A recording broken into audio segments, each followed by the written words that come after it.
Well, hello, folks.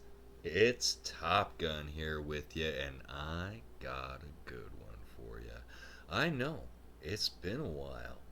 I've had to put in the overtime and, work hard because I work a day job. I came to this broke with a bunch of brains for math. So I love math. I love crypto. I love markets. Um, a lot of things have been going on. A lot of things in the news. I've been gone for ages and ages. Paul's Chain Testnet 3 is launched. No, it hasn't. No, it hasn't. We're still waiting for this. So really, I haven't missed that much. But no, there's been lots and lots of news. Like it's synced. It's going or should be finishing syncing. Like we could have it this weekend. We could have a brand new testnet for me to play around. That's awesome. I've been waiting for that forever. Um, I think we all have. Yeah, just a wee bit, just a small bit. Yeah, we've been waiting for Pulse Chain, and it's getting closer. All the news, all the news that it's getting closer. Yeah. Oops, moved that line.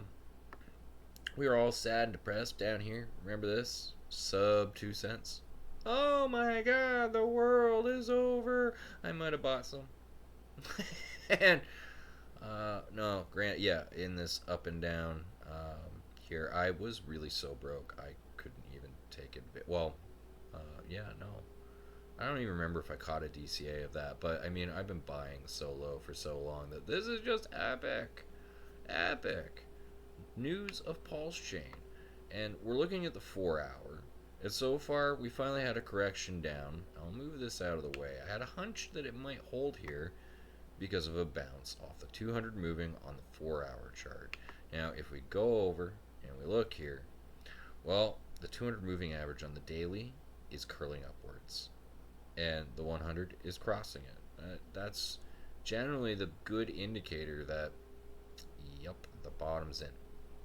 Now, we may still correct down because we had quite a pop up to this yellow line, and I'll be cool with it. We might hold there. Now, if all hell breaks loose, and we'll talk about that for a moment, maybe we'll get something lower and we'll strike back off this green one. But I have a funny feeling that this lovely sub green bar dip was the bottom, and that we won't be getting below 2.7 cents, period, on the way down. We might find support here. I'm not sure if that's really going to hold. I mean, people are zoom in mode looking at the chart, so who knows? Um, Depends on where we get for testnet 3, and is it buy the rumor, sell the news. But what's going on in the market? All right, we got the Dow Jones still cranked over its resistance, going heedy heedy heedy heedy ha, doing its own thing. Make you think, ooh, the bear market's over. The Nasdaq, ooh, heedy heedy ha, it lost this line, but hey, it hasn't dipped back under the 200 moving average. Bear market must be over. The SPX just barely tipped out of its scale and still holding on the 200. Bear market must be over. Do you guys not remember at the top of this? Oh, bear market must be over. Even in here, a little bit of Zell, and then reality set back in. Yeah, yeah. The VIX. Now let's have a look at the VIX on the weekly.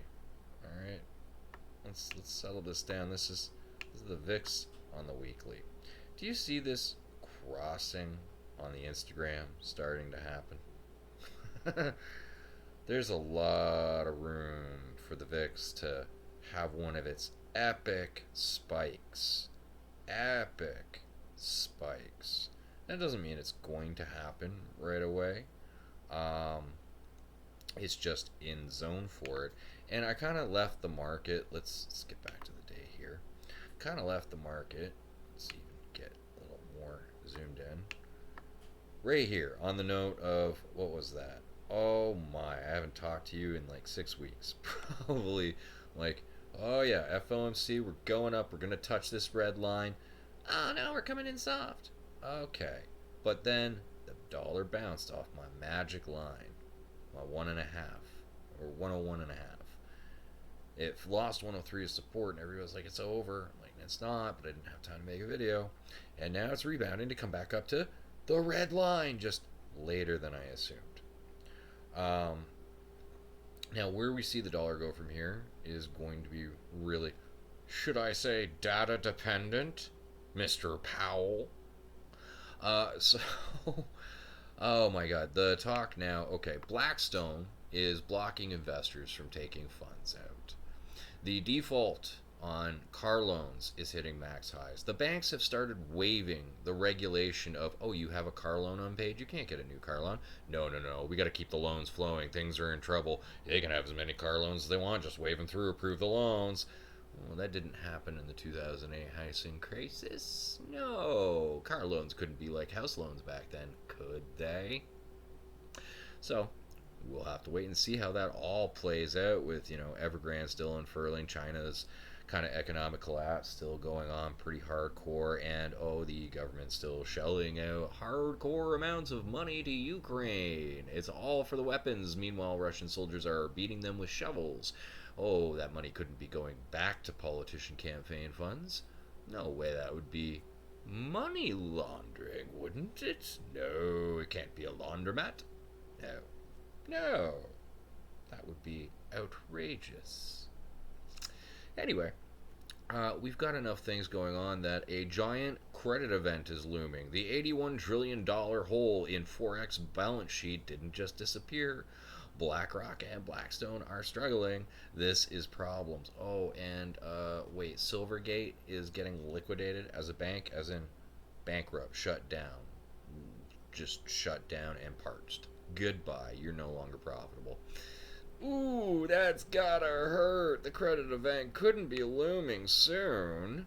Meanwhile, Tesla overplayed its hand and subhand and is correcting back down ahead of this, which means it might not feel as much pain.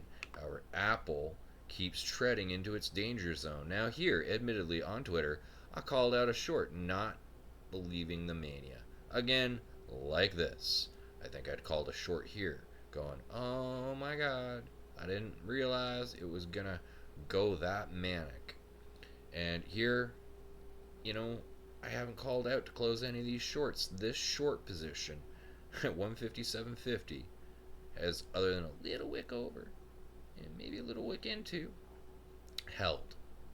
As in, if you actually, not even puts and calls, you just opened a short, you're still fine with that last one. If you opened any of these three shorts I called out, you were very, very happy on the way down. Like, called it, called it, called it. All back in September last year. And they have remained in profit. So this one, I got a little too gung-ho. Admittedly, I am not perfect at this game, because predicting the future is damn near impossible, folks. So we'll delete that one. The embarrassment down here, where I did not think it would get back over, but I am still saying no, stuff is not going good. Jerome Powell came out and kind of bit it, tanked the market down, and there's no reason to believe that they're going to do anything less than 50 points at the next meeting. If they're smart, they'll do 75, and we could hope and wish they would do 100. But they won't. They should. They really, really should. Just get it over with. Rate hikes, always, after an inflationary cycle, you always get a recession. That's what the rate hikes do. They cause a recession. They cause unemployment. And some scary notes about unemployment. How many people die every 1% unemployment goes up. But I did not design the Hunger Games system. We just live in it. You can thank the Fed for the manipulated market where the economy traces stocks instead of the stocks tracing the economy like it used to be. So, people should not be hoping for a Fed pivot at this point, because once the Fed actually pivots, that's traditionally when the actual recession really begins. We're just getting the warm-up acts of tsunamis of layoffs since the beginning of this year as tech companies keep dumping more and more. And we can see Netflix even lost the major resistance support level where we had the gap down. We filled back up on the gap, crossed just over, and now Netflix has been struggling with revenue, and everything where I was like, maximum pain. Once we correct back down to this yellow line, I'm not confident, because that's around where the 200 is, that Netflix will hold that in a major net credit event. I'm not confident. The real winners over the last, oh look, 2 years, would that be Schmuckers? Jam? Oh yes, it would. Would that be Lockheed Martin? Yes, defense contracting. Ukraine. Some of that money goes back into the defense contracting for some weaponry. I mean, everybody's getting their wheels greased here. So, dividend payments on Lockheed Martin alone make you not even care about the price. You just want to buy some shares to hold your cut of the profit they're making. Whoa! So, yeah, there has been no bear market for Lockheed Martin defense contracting or Schmucker's Jam or General Mills. You guys want to see General Mills? Not General Motors.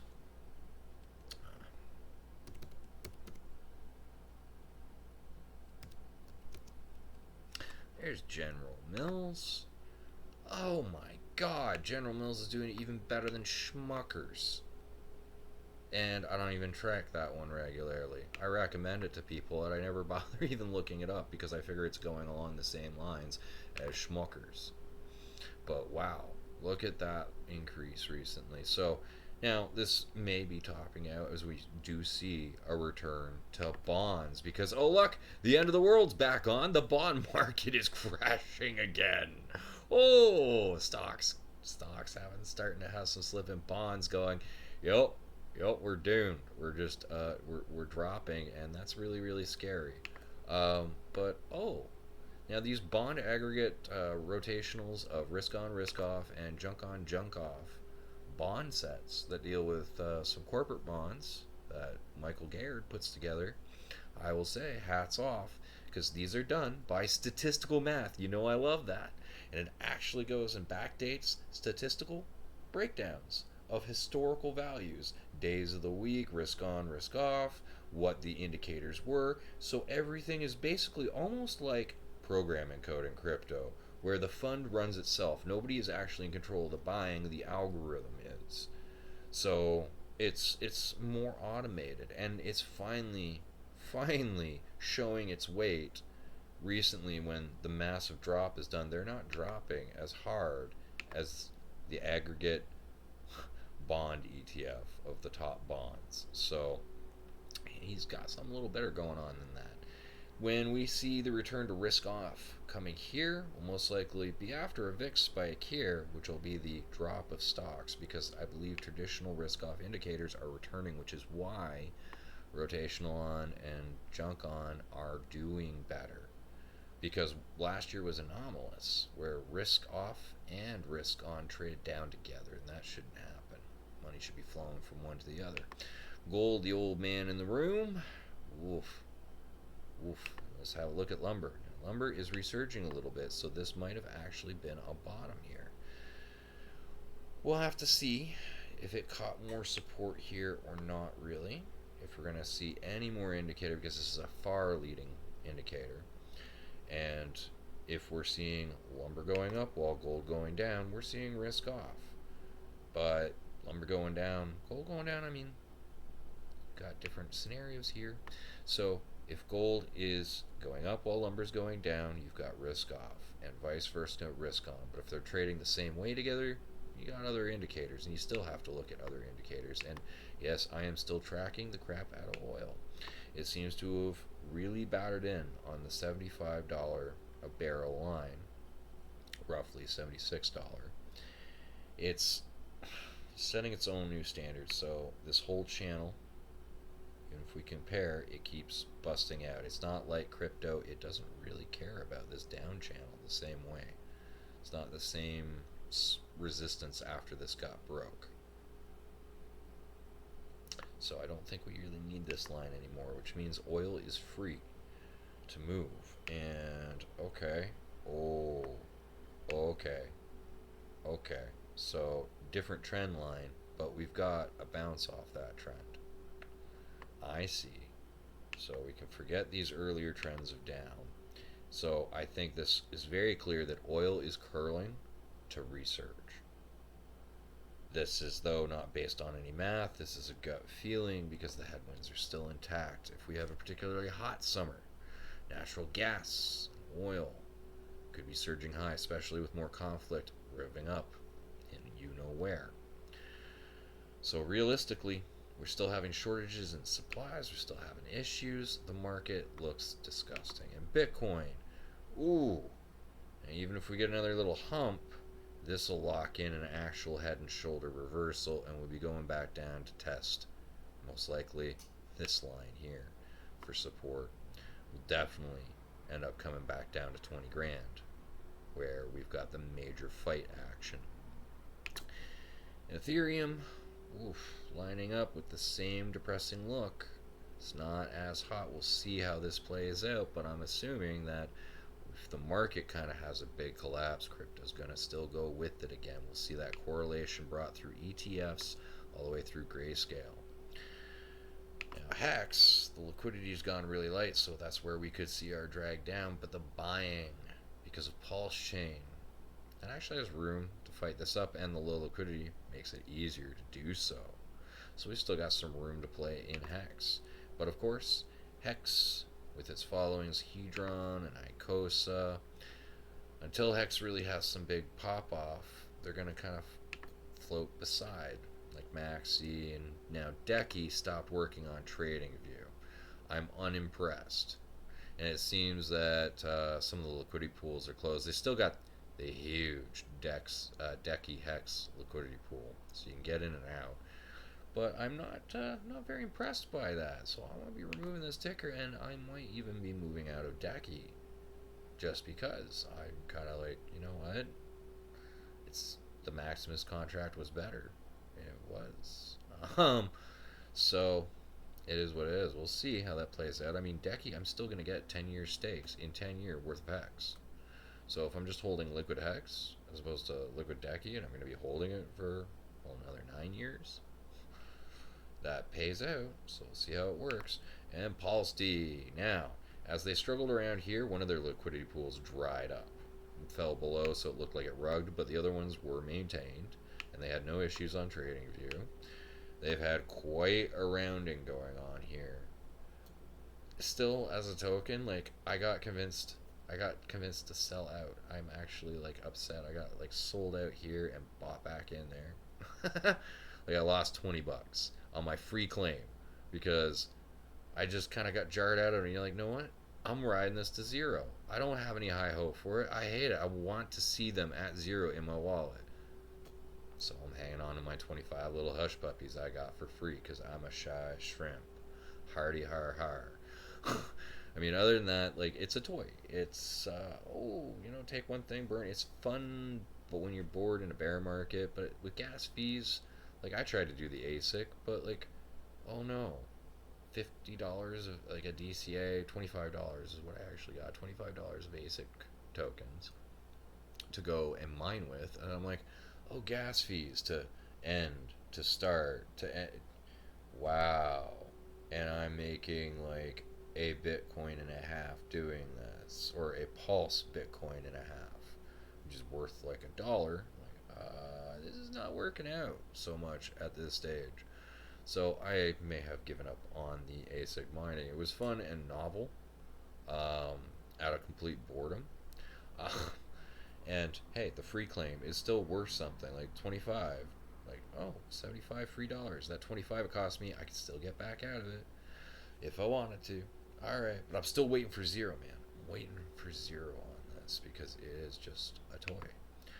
Wait, no idea what they're doing, but this does look like another chart that looks like an exact L. But once we zoom in, we can get to some action. Oh, alright. And we can see, again, a potential bottom. Once Pulse Chain launches, there'll be no more free claims and dumps. We'll see what happens with the weight token and what Coast is doing. They're kind of a nameless entity. I'm like, alright, thanks for the free claim. The contract looks safe. Other than that, just gonna sit and wait. And then the prize of the day. Now this is Internet Money on BNB. And oh, out that hurt. But what happened here? Why did that price drop? You know what this lead up was? To a free copy on ETH. Just like Pulse is doing with the free airdrop. So, free copy on ETH. Then we got our free copy on ETH. Ta-da! Ooh, look at that. That chart's been very nice. It's bounced up to 160, 142, like treading some high ranges on this. Once we got our free copies and it launched over there, it was kind of interesting to see everyone abandon ship on BNB. Like, they forgot that it has an automated buyer. Like PulseX. Exactly like PulseX. And PulseX buyer gets his juice from the swap fees for using the DEX. Where do you think the buyer gets his juice for the wallet? The swap fees? Oh, wow. Wowzer. So, but obviously that's only going to be applied to ETH. No! Every single chain IM is on. If people are doing swaps with the wallet on BNB, those BNB swaps will be used to buy up IM on BNB. And the ETH swaps will be used to buy up IM on ETH. So those of us enjoying the stock split, basically, because we were there first, 32 plus 142 is 174 per billion.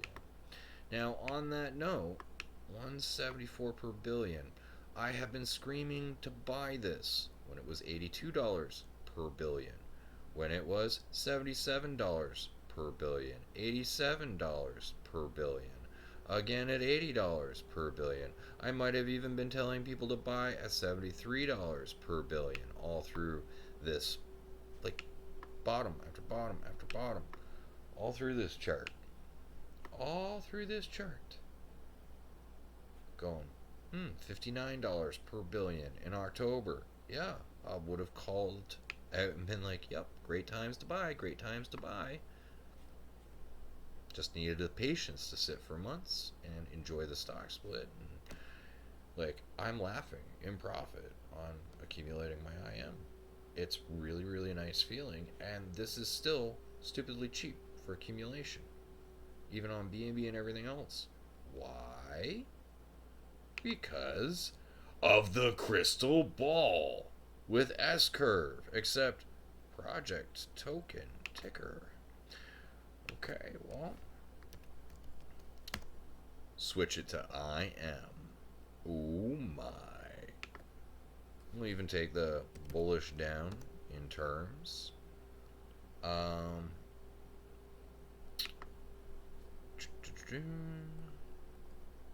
think that's the base users. Oh no, it's not.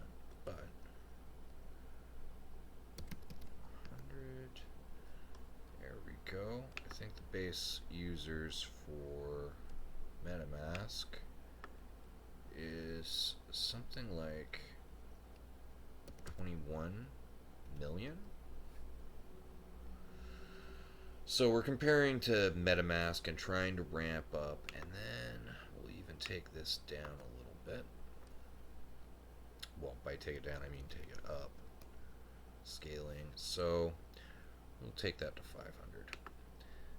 This is to figure out what the wallet starts with. So the bigger I make this number, the more I'm dividing the user count of MetaMask, which is what we're comparing to in this scenario, is MetaMask, because this is a wallet. So we're not comparing DEX to DEX, we're comparing wallet to wallet using the fees from MetaMask. And yeah, adoption rate, how many per year, how many more users? So if we have 100 users year 1, we'll have 110 year 2, 120, 121 year 2, year 3, 10% more than the year before. Okay, but that's pretty weird as a straight line. So yes, I included an S curve into those adoption metrics, so it splits it and balances it across a 10-year period with ramp ups. I actually have 3 potential cycles in a 20. So that's how I have it mapped out for just fun, just for fun. Um, so in this 4,000 users to start, could there be that many people using the wallet? Why would I be so much more bullish than the 200 users I used to talk about? Well, that might be because when you go and look at the actual contract and you look at the holder numbers and you see, oh, we have over 3,000 holders. Wow. Wowzer. And you go and look and, yeah, still 2,900 on BNB, even with the dropping. Wow, yeah. And when you go look at the Telegram chat, it's almost 7,000. Oh wow, that's a lot. That really is a lot. Oh, and we'll even go and do what we used to do here, folks. That should have hopefully disabled. Let's have a look. Disable my video. Yes, it did. All right. So now you can see the whole sheet, the whole crystal ball. So the very first variable, true burn rate, ignore that. Adoption rate, that's the one we're setting really light at 10%. Because, I mean, you could have double the users. That'd be 200%. You could have double users you had the year before. This is really light and polite. LP size on the IM no longer matters. That's for me guesstimating over on the Pulse X because, oh, we have liquidity pool sizes for IM. I don't have to guess. Sweet. Okay, also amount traded for Pulse X. It's not really as relevant here, so we're going to 0% that. Yes, we are. Because, yeah, we don't have the massive sell-off. Okay, so we're setting a whole bunch of variables. If you bought $100 worth of IM right now, with the buy and burn working, after 1 year, you might have made 62% on your investment. Well, that doesn't sound so amazing. But now 76x's in 5 years, almost 100x. That sounds impressive. But wait, Top Gun, where can you possibly get these numbers from? Where are you coming up with this madness? Oh yeah, don't forget we got a 10-year and 20-year forecast. Oh, those are quite some impressive numbers. Well, we call this the what if game because we're playing a bunch of what ifs. So we start off with a range of variables and then we run an X, Y, K model to the liquidity pool because those exist. They're there. And I can actually look at what happens to the liquidity pool as we drop amounts made from the buy and burn in there. So in the very first month, the buy and burn has $3 of buy power for the first month. Well, that doesn't sound very impressive, does it, folks? No, it doesn't. But the second month, $6. Third month, 12. Fourth month, $24 of buy pressure. Still not really talking much when you're talking to thousands of people that might want to withdraw. But $47, $92, $173 of buy pressure into. Okay, we're 9 months in, and suddenly we're at $500 of buy pressure per month. Wait, what? You want to go all the way to a year? We're talking about $1,600 of buy pressure a month. Now, that has the ability to move the price, but people can still withdraw against it. But when they do, when they put the IM back in there, it makes the buy and burn more powerful because the same amount of money now gets to buy up more tokens off the market and burn them in a dumpster where they can never be sold again. So people can't keep selling into the liquidity machine. And the liquidity machine, as more users use the wallet, 3 years in, and we could be seeing per year 26,000. Is that per year? Yeah, I think that's how I'm doing that. 4 years, 32,000 per year. Well, that 32,000 per year. Wow, that's $3,000 a month by the fourth year, just getting dumped in there. Now, all that money in buying is guaranteed to go in there, guaranteed exit liquidity, and it doesn't sound that impressive at first, but it keeps ramping up and ramping up. By fifth year, 43,000 possible, and that is with these neutered numbers. Because, I mean, only 10% more users. The internet adopts at 73%. Crypto seems to adopt at 103% a year. which would be 203 when I say that, or when I say 76, 176. The 100% you had the year before and the 76 new, so you can add them together. So we're just going to ramp this up to 20% year over year. Now, the first year, because of the weird scaling, this will actually make my first year number smaller every time I ramp up the growth rate, because it's kind of assuming that it affects the first year a little strangely. But over here, 5 years. Now that $100 is 1,700. Instead of 73 X's, it's 170 X's. Just with that 20% increase. Just with that 20% increase running on. Wow. Now when we're looking at, you know, 1 month at a time and everything, let's see here. Second year, 30 grand in a year. Fourth year, 50 grand in a year, 86 grand. Wow. Wowzers. That's 6 grand a month being dumped in to the liquidity to withdraw against. So, I mean, if no other buyers were present, that's guaranteed exit liquidity entering the system for years. And again, I'm running on neutered math. Like, bullish in terms, because I even, like, I look at, so let's assume people, see this bullish in terms thing, if I set that to 1%, yeah, that really drops it in the kicker.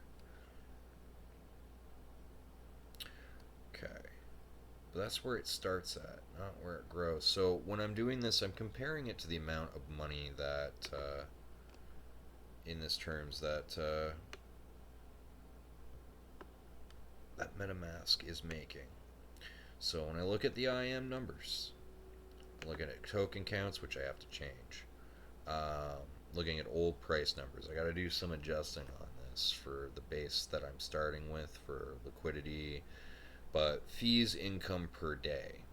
So I broke this across like 4 EVM chains, and we're working with a much smaller percentage than they might use. Like, the amount of the fee pool that they have the room to use, they could spend a lot more than 2% on the fees. But MetaMask per day for fees, like their income, I believe that's about 15 million or 12 million, somewhere around there per day. And I have it broken and split up per chain because this is how that's working. So it was a smaller number per chain. And then I look at a percentage of those fees to start. That's what that bullish terms is. And then off that fees to start, like how many fees really could we start off in the first year earning compared to them? And 1% bullish in terms, like 1% of their fees, maybe in the first year, get 1% of their customers if we're lucky. And that's kind of the starting base where users to start. Oh, that's right. When I take down in bullish in terms, that was where, yeah, where Don wanted to get by the end of the first year. That's why we used. He wasn't happy with just 200,000 users in the first year, and also 420 is far too low in this case. I see what's going on here. I have to adjust these at the same time. 840 is still too low. All right, we can drop this back down as a scaling. There we go. 2,000 users to start. Feels fair. But Don, just 100x in users up to 200,000. He thought we could do much better. He thinks we can get to 2.1 million at the end of the first year. But I don't think we can start with 21,000. Not if there's only 6,000 in the Telegram room, right? So starting with 4,000, if you want to get to 2 million, that's roughly a 500 times jump in users in that first year. But then outside of that first year, how quickly does it grow? What if we bump it up just to 125%? Well, after 5 years, that $100 could have experienced a 259x if nobody bought and sold, if just the automatic buyer was putting liquidity in. Because now with those numbers, we see a change. Again, over here, in the buy amounts. So we don't care really about the first months because I'm showing you over time what's going to happen. You're going to lose accumulation phase and lose accumulation phase. But, okay. So yeah, we're still looking at 30,000, 39,000, 61,000. Ooh my. Ooh my, that's 5,000 a month by the fourth year. 120,000 in the year, 10,000 a month roughly by the fifth year. Whew, dolly. I mean, this is probably far outside the realms, but let's have a look at the 10-year and 20-year forecast. Again, only looking at the automated buyer. So $450,000. That's a 4,500x. That's a 48,000x in 20 years. Possibly. That's retirement money. That's insane. That couldn't happen because people will sell into it, won't they? That's what we're worried about. People will just drop and sell into it. Like, there are billions and billions, well, there are trillions of tokens available. So what happens in month 3?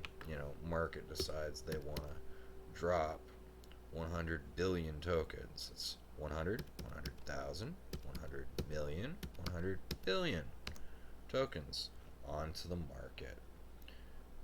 Oh, wow. At the end of the first year, that dump against just the buy and burn of 100 billion actually took the price down. So an 11% loss in the first year. At the end of the fifth year, still back up to 24,000. And conveniently, those get bought and burnt through the months. Okay. But let's say, we're hitting some price action. So let's have a look here. Number of X's since launch. 26 X's since launch in year 3. What if this got us a dump of 1 trillion tokens onto the market? That's 1,000, 1 million, 1 billion, 1 trillion tokens. Okay, well, that means second year 7x's, we'd go back down for the third year, and then we'd get a 5x solid, almost a 6x into the fourth year with the buy and burn picking up, and then 174 x's since launch. We would be back at those 17 numbers, and you can see on the graph those dumps where they just popped in price. I could try this again. We can dump another trillion, and this is with nobody buying. This is just people selling against the automated buyer. Oh, price still goes up. Now, 11,000. This was 25,000 before all this dumping. But you see how it's still up from the $100 invested today in IM on a given chain?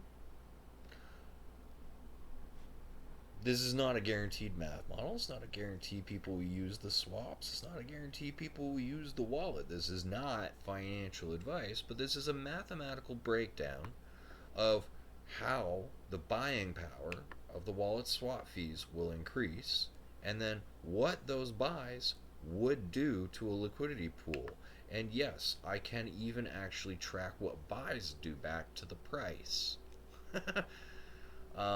And there is a running tally of how many users at the end of each year. So this assumes that we'll get past the 2 million users in the first year, and by the fifth year up to 12 million users, 6 times the users, and a lot more buy pressure for it. By around 10 years, we're up to 10 times the users at close to 20 million. And then we see another surge with these numbers, where we get up to 182 million users by the end of 20 years. But Dawn sees a bright future. What about 50% adoption year over year? Well, I think we run into a problem with this. No. Wow. That's where I put the limit on this. That's right, because 6.9 billion people in 20 years might be close to the entire world using the wallet. So That might be an excessive adoption rate at 150%. Maybe or maybe not. It may plateau. It could be true for the first 10 years and then change. We could ramp up to 121 million in the first 10 years and then take another 10 years to double that. Like, I just threw in some random S curves to show what growth does and how these numbers will continue to change and go up, because you will constantly have a buyer in the system, and whoa, we're talking $500,000 buy pressure year 5 if we get to 50% adoption, if their market team is really getting the wallet to be used, because people love seeing their balances with commas. No way. And people love educational videos. Oh, people will like tech support on their wallet. No way. No way. 68,000 a year in the third year. Like, that really does some things. Oh my! And we still have these massive, massive sales in the system of 2 trillion. Because of the crazy burning, there's less than 10 trillion on any chain. So that's 2 trillion of 10, 20% of the supply just gone and price going up. That means I can keep popping these in here to show you. Um, yeah, it still goes up. You want to see what 1 trillion the next year dumped is? 3 trillion. That's almost half the supply on BNB. Oh, would you look at that? Only 938 X's on your $100 if they get 50% adoption year over year, roughly with my model, and start at roughly 10% at the end of the first year. If they can make it to 10% of MetaMask after the first year, I'm happy with 1% of MetaMask after the first year, and then the growth rates from that. Now, if that slower growth rate, oh look, we're still under $1 billion in 20 years. That means I can crank this up to 175. Bam. That of any good internet product. And, oh, well, we do crack 15 billion at the end of year 20, so still can't go to 175 exactly. But again, what if game? We're into the 6 figures, 100,000 plus in the 5 year worth of buy pressure, thousands a month just coming from an automated buyer. Wow, that's able to take the slack when people sell the price down too low and throw it in a dumpster, and reinforce people when price is going up. Oh no, why would you want anything that redistributes revenue to you? I mean, that takes the speculation out of the Ponzi game, because it's no longer a Ponzi, because you're getting the product, which is the revenue, a cut of the revenue. I know, it's really complicated. A business makes money and wants to share the money they make with you. It just doesn't make sense. I know, it really doesn't. But they're called dividends.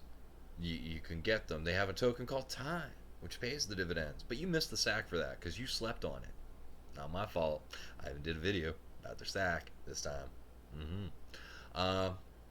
Yeah, so maybe you'll be able to buy some time on market, but IM is the other part where it's the one getting the buybacks. Time pays the dividends, and some of those dividends being used for the buybacks. It's pretty simple. One token, price go up.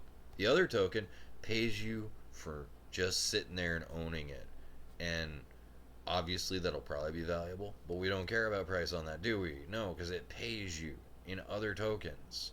Not the same token, other tokens, layer 1 tokens that you can keep or sell. Up to you. I don't know why anyone would ever want a product like that. Anyways, thanks for tuning in. Hope you enjoyed this one. And until next time, folks, stay frosty.